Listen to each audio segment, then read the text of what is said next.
During the Clone Wars, Jedi Master Quinlan Vos has been working undercover at Jabba the Hutt's palace on Tatooine after the Jedi High Council have received some information that someone is going to try to smuggle some stolen lightsabers from Jedis who had died during the war.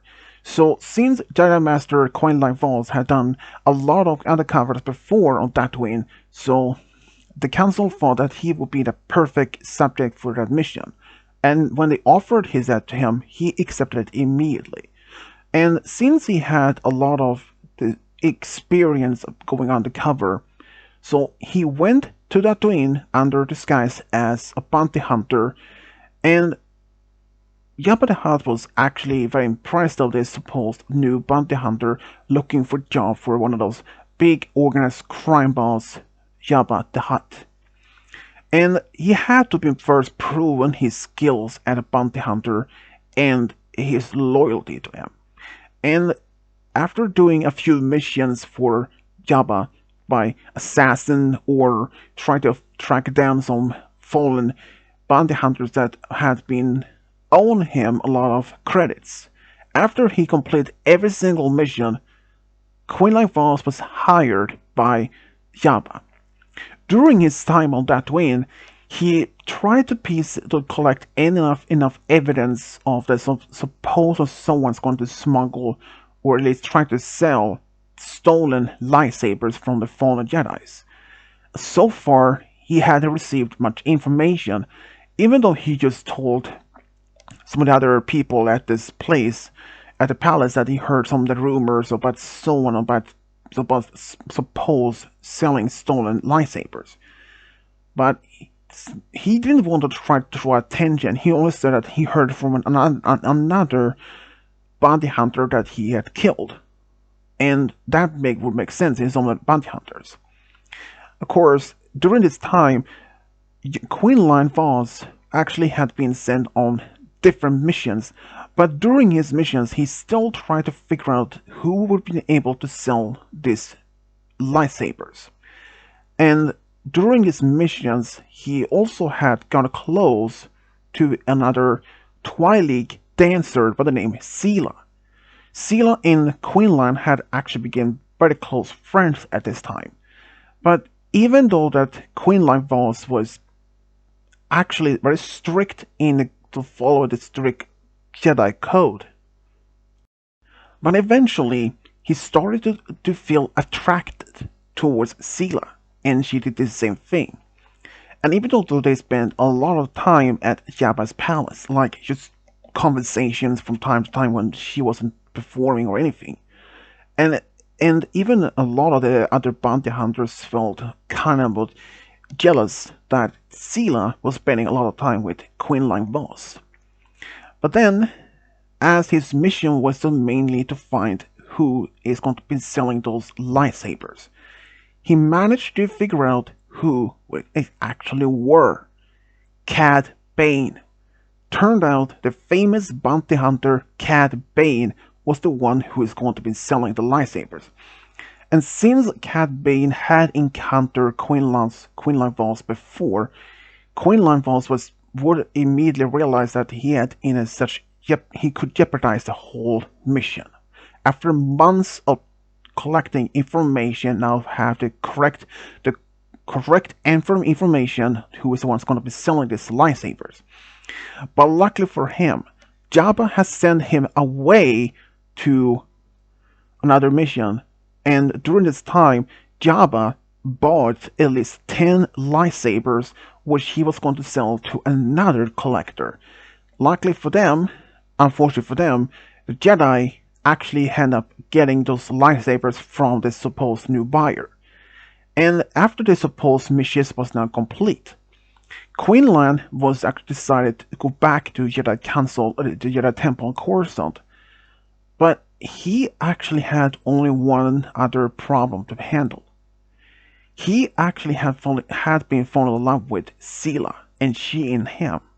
And that was a big problem, since the Jedis weren't allowed to be forming any attachment or even relationships, except those when, like Kia Amundi, which had belonged to a species that had a low birth rate. But Quinlan, he couldn't brought himself to just leave Zela on this planet. But since she belonged to Jabba, and even though when he had thought about buying her free from Jabba, but unfortunately it was not much as helpful. But before he left, he confessed to Zela that he wasn't a bounty hunter. In fact, that he was a Jedi Master, and that he was the one who made that this lightsabers that Jabba bought and sold further was the reasonable that responsible for taken by the Jedi. Zela felt a little bit heartbroken that he had lied to her, but she knew that he wasn't lying about his feelings for her. And he said that he wished that he could bring her from this Tatooine and they could just escape somewhere and live freely. But he also told her that was very risky, because if Jabba found out that Quinlan was the one who took Zela from him, he would immediately send out bounty hunters after both, which would have been very risky life. They had been living constant fear, traveling from one world to another in a constant movement. And that is not a life he wanted for the one he loved the most. And Quinlan said to her that one day soon he will return and free her from Jabba's arms, or at least try to buy her free from him. And she said that she will wait for him. So when he left Tatooine, he went back to Coruscant, and later he was assigned during the Clone Wars to Kashyyyk. But then suddenly, Order 66 was issued. Every single Jedi across the galaxy had been executed. Even the clone troopers attacked Quinlan Vos on Kashyyyk.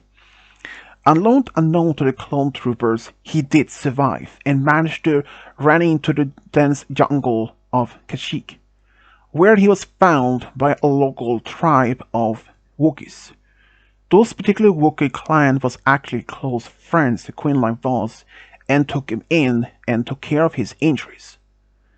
Even after this news of the Clone Wars had been finally over, and the news that every single Jedi had been declared as traitors to the Republic and now is going to be hunted down and executed. The news has spread so far to even Tatooine, to Jabba's palace.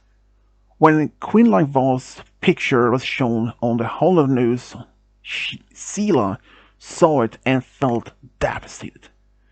Her true love had fallen then by the hands of the new Galactic Empire was as reorganized from the Republic.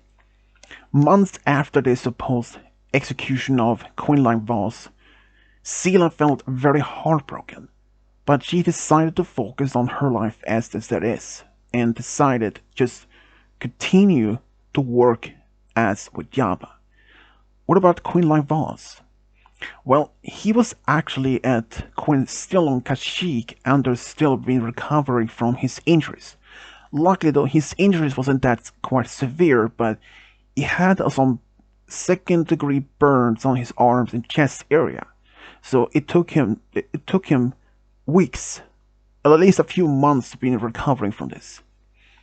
Even when at the time the Empire had been occupying Kashyyyk and turning some of the Wookiees into slaves. But luckily for this particular clan lived so far in the dense woods, or in the dense jungles. So this particular clan was safe. Even when Kashyyyk was now under control of the Empire, and that Quinlan Vos had made a full recovery, he made a vow and a promise to protect Kashyyyk from the Empire, but he was the only one Jedi Master against a new entirely Empire, about thousands of soldiers. It was a very dangerous risk, and the Wookiees told him not to be that so reckless. And he did told them that he should leave Kashyyyk and go into hiding like the many other survivors had. He was told that Yoda, who was on Kashyyyk, actually had survived, but had left. So he decided to do that. He promised his old friends that one day he would be back. But something else, after he left his new home, there was only one thing on his mind: Zela. He wanted to go see her, but there was only one other problem. Now that the Empire had executed every single Jedi that they have been aware of since the Clone Wars, is he assumed that even his name had been shown being as being categorized classified as deceased, and that might have been seen all over the galaxy. And he knew that Zela may have seen it, and well, so he had no other options, and he went to another planet, Corellia, where he actually made a new secret identity. He managed to get some new papers, some ID papers and all that stuff, and he even tried to work to get enough credits in order to buy Zela's freedom. But he also had to figure out a way to disguise himself. And thanks to his people's culture, there was some things about it. And since he had been undercover for many times before, so he is a master of disguises as well. After he had figured out a new disguise as a new person, a new name, and even has started working hard to get enough credits. After almost 2 years, he had collected enough about and half a million credits, and he decided that would probably would be enough to save and buy Zela free from Jabba. After that, he took his ship and traveled all the way to Tatooine and went to Jabba's palace. He requested for an audience with the mighty Jabba. Jabba didn't recognize him, but thanks to his new disguise. And when he offered to buy Zela for 500,000 credits, Jabba was actually started laughing and actually thought he was joking, and he would allow it only if he saw the credit that he actually supposed to have. When he did show the money, Jabba wasn't laughing anymore. He saw that this man was quite serious. And when Zela saw Quinlan, but even though in his new disguise, she couldn't even recognize him. So Jabba actually agreed. He let her go, and he took the money. Even when they left the palace, when she went to this ship, she was at first really devastated and she said that her life belonged to a man that she loved already. But she told him that even though this man was probably likely dead. But then he said, I'm not so certain about that man is dead, he said. But then he revealed to be Quinlan Vos. Zela was shocked and asked how in the world was it even possible that he was still alive. And Quinlan told her he'd survived by the end of the war, and the Wookiees helped them. Now they were free to do whatever they wanted to do. Of course, there was a lot of things otherwise that they wanted to do themselves. But considering all things, what to do? Now that even a Quinlan Vos is an Order 66 survivor, they can't just travel back to almost anywhere.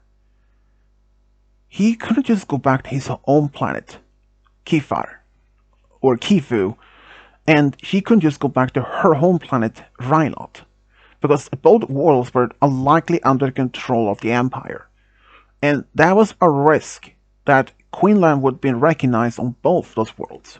So there was only one world that Quinlan actually had in mind, Kashyyyk, even though that was a jungle world, and he asked Zela if she wanted to live on a jungle world.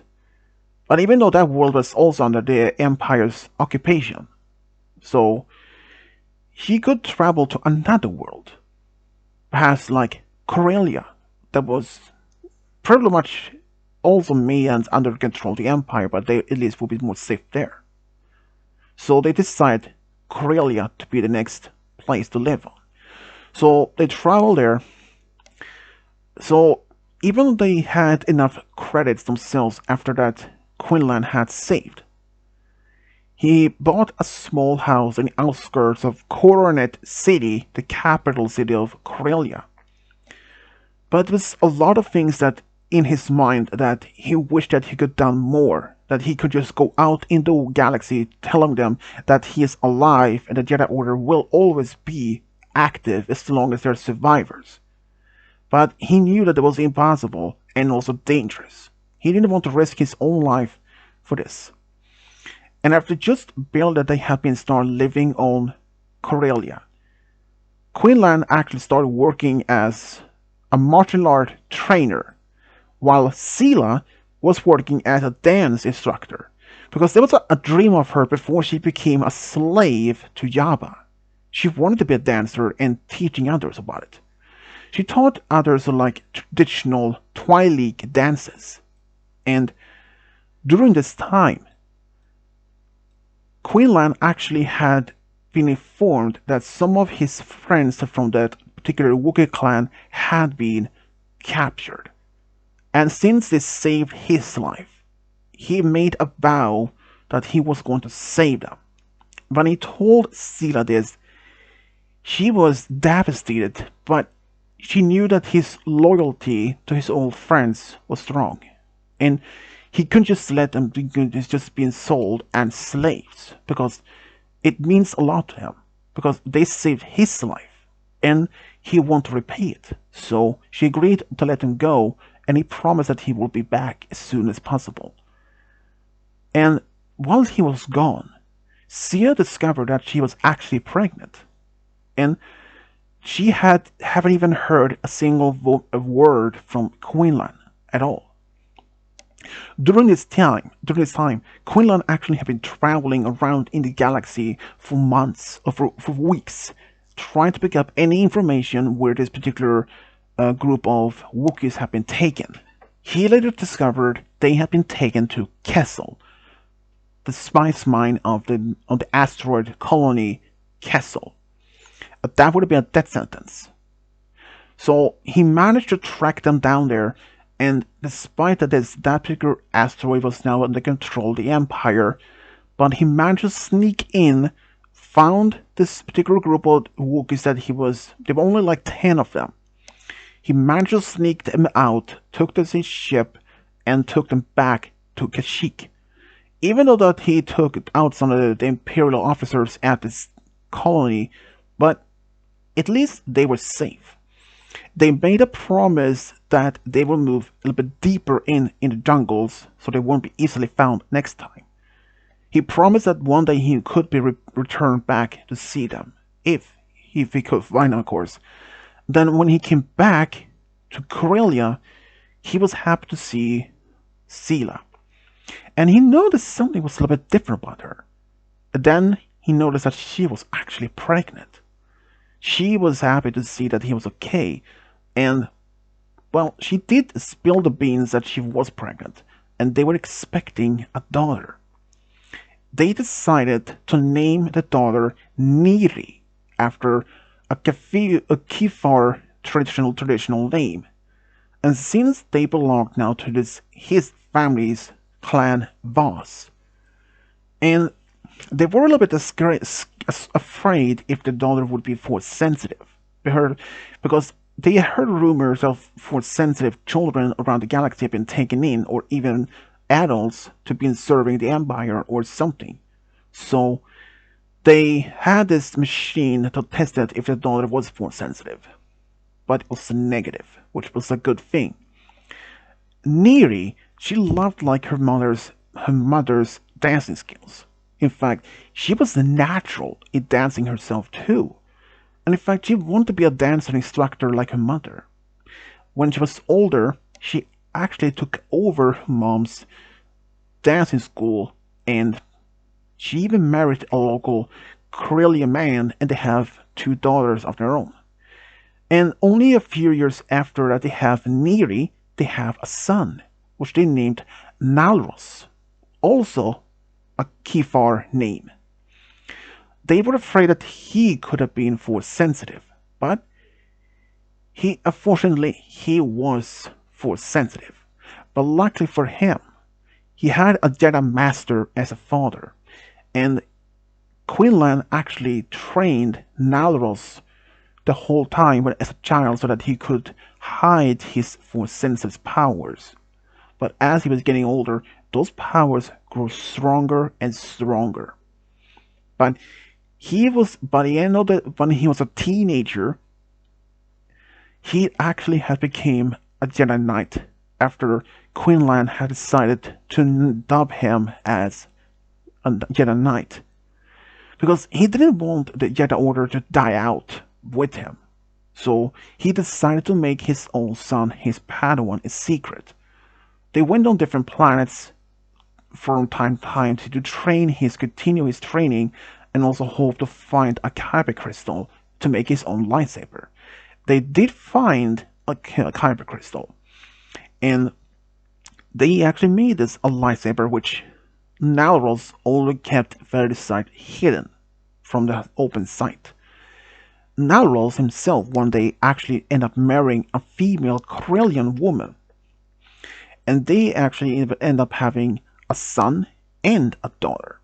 Unfortunately, none of his own children was not force sensitive. But during this time, Quinlan actually had felt happy that he had now a family of his own. Despite that it was against the Jedi Code originally, but since the Order was no longer existed. But years later, Quinlan was told the Empire had fallen. And some time later after that, he learned that the son of Anakin Skywalker, Luke Skywalker, had opened up a new school for Jedis to try to restart the Order. He was told that he had an option, an offer to stay to teach new generations, and he was considering it. Zela told him it is his destiny to teach the new generation since he did that with her son. So he offered his teacher position at Yavin 4. And he trained the next generation of Jedis for many, many years until he felt that he was too old for do that. So he decided to retire as a Jedi Master from the New Order and went back to Corellia. Even though he went back and forward between Yavin 4 and Corellia to be with Zela. But when he was older, he decided that he had done enough, and he taught a lot of generations of new Jedis. Both Zela and Quinlan was actually happy to be with the one they loved the most of in this entire galaxy. Especially Zela though. Especially when she had learned years ago that when she first believed that Quinlan was actually dead after the Clone Wars had ended. But after that, someone bought her free from Jabba, and turned out it was actually her beloved Quinlan Vos. She was excited and happy to see that. And not only that, they moved far away from any of the other Empire or any of the Jabba's control, and having a family together. It was like a dream that came true for both of them. Having to been able to actually uphold their dreams, to found a true love despite how much things came between them. And despite that, in the first belief that Zela had lost Quinlan Vos all those years ago. But she was just happy that he was alive. Quinlan, though, he was just happy that Zela was pretty much okay when he came back together. And now being married with her, having two children with her, a son and a daughter. It was the most amazing thing, despite that he was still a Jedi. Even though they broke one of the most important rules. But he actually kept always at the light side of the Force. And this is how Quinlan Vos and Zela find a true love and got a big family together. The end.